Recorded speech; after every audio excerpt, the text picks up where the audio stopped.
Jason Chamberlain.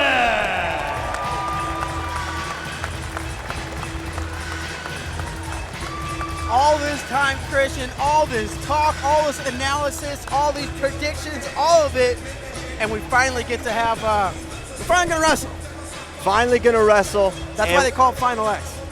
Yes, finally. indeed, and I can't wait for this one. I think, you know, seeing James Green, you think back to his Pan American performance. He had his first round match. He had a really tight one. He was 1-1 late against the Venezuelan, someone you would typically expect him to blow out. I'm really interested to see his approach as we come up match one. It's going to be Chamberlain in the blue with his recently permed hair taking on James Green, and we are now underway. First match of the night. James Green in the red, Jason Chamberlain in the blue. Ticket, the Budapest Hungary on the line, of course. Got to win 2 matches. So we'll see at least 2 of every match. Maybe some round of 3s. And right away you saw James Green getting really low, starting to drive, maybe trying to put Chamberlain in the zone. You know, Green he's kind of known for his double leg. He's got really nice double leg. He's got really nice reattacks, but he can control center extremely well. And we saw against Molinaro, Chamberlain controlled the center really well. Now we're seeing Green in the middle, really low there. And you get a guy in the zone, they have to make a choice, either step out or fire off an attack, and that plays right into where James Green wants to be there. Inside control, left side for Jason Chamberlain. Chamberlain's got a nice single leg as they're going to warn Chamberlain for passivity, the first warning. Great job by James Green, as you said, holding center of the mat. And if nothing less, you're getting that guy warned for passivity, and that may have been his game plan, Chris. That's exactly what it looked like. Elbow control left, and then a snap there followed up by James Green. Then goes lefty collar. You know, wrestling in a phone booth like this, that's gonna be a good situation for Chamberlain. You don't want to get into a battle of speed, but you see the power's on Green's side as well. Looks like at least in the early goings here in the first minute 15, he's had Chamberlain in the zone or near the zone much of this time. As you see, Chamberlain looked to come left side underhook, and mat official indicating towards Chamberlain again. Again, these are best 2 out of 3. Got to win 2. One match not going to get it done. James Green really controlling the positions, and I mean that in 2 ways, right? He's controlling the hand fight, where the hands go in the positions between the 2, and he's also controlling the position on the mat. He's got Chamberlain hit a second time for passivities. Jason Chamberlain on the shot clock, and we see him continue to control that center of the mat and give 0 openings to Jason Chamberlain. And Chamberlain's not a high output guy. You know, we saw that against Molinaro. We saw him as he went through the U.S. Open. He's going to really pick his spots here.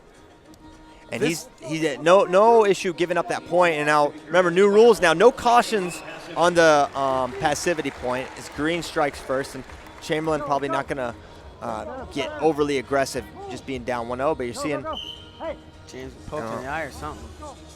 Actually, I think I saw a hair fly Yeah, there's out. hair. It's that perm. Big perm. Big perm. All right, we're back at it. 40 seconds to go in the first period. 1-0 James Green on that shot clock violation. Chamberlain trying to dig an underhook, can't get inside position. James Green, great job with his hand fight. Snap level change, Chamberlain trying to find an opening. Green really closed off, not giving Chamberlain many opportunities at this point. And there's another passive call. This one.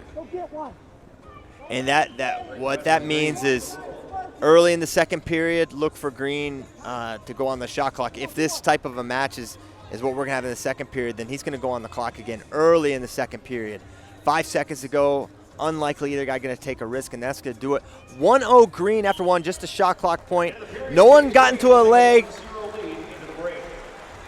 And nobody really fired off a solid leg attack either. And this is one thing, you know, you're almost, I don't want to say worried about, but, you know, you see this matchup, you think, man, the points are going to be at an absolute premium, and that's been the story of this match, at least so far.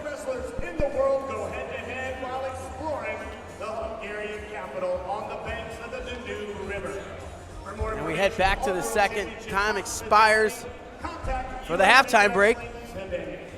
We're ready to go again. See what Chamberlain implements here. We're now underway in the second period.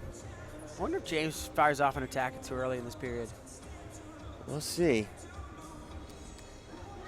Nice snap there from Chambo. He's going to want more motion than he's got. James digs an underhook on the right side. Chamberlain fighting, trying to clear that arm. Hadn't quite have it cleared. And James trying to take it forward again. Chamberlain fighting his way back in. 30 seconds down here in the second period.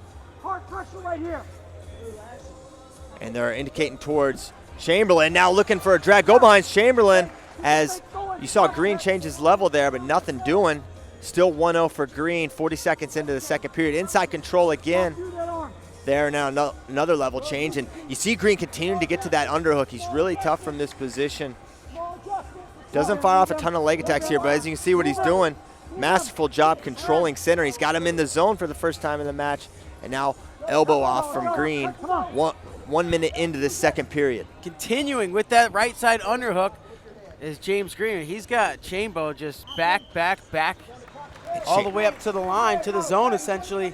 And they're going to put Jason Chamberlain back on the shot clock. So it will be Chamberlain first period and second period. And I think they probably got it right. A lot of times you want to go one guy or the other in a situation where it's pretty neutral. But as I was saying in the first, I feel like the positioning is all James Green at this point.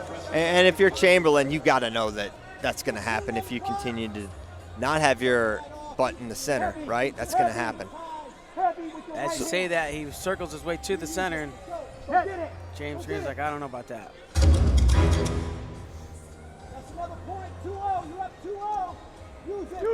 Now 2-0. So Chamberlain's going to need a 2-point score.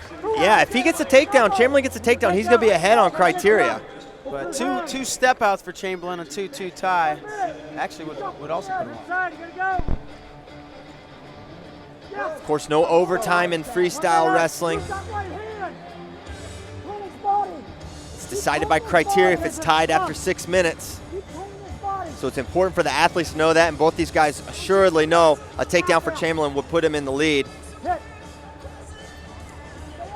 And this is what we talked about, you know, Chamberlain in the match late, 40 seconds to go, a takedown will put him in the lead. He's in position against a guy who's a pretty heavy favorite. Now underhook, right side for Chamberlain. Is he going to pick up his pace and fire off maybe his first attack of the day? James controlling the arm on the opposite side. Now he gets a clear 25 to go. Look, like you said, look for Chamberlain to pick it up and look for a leg attack here within the last 20 seconds.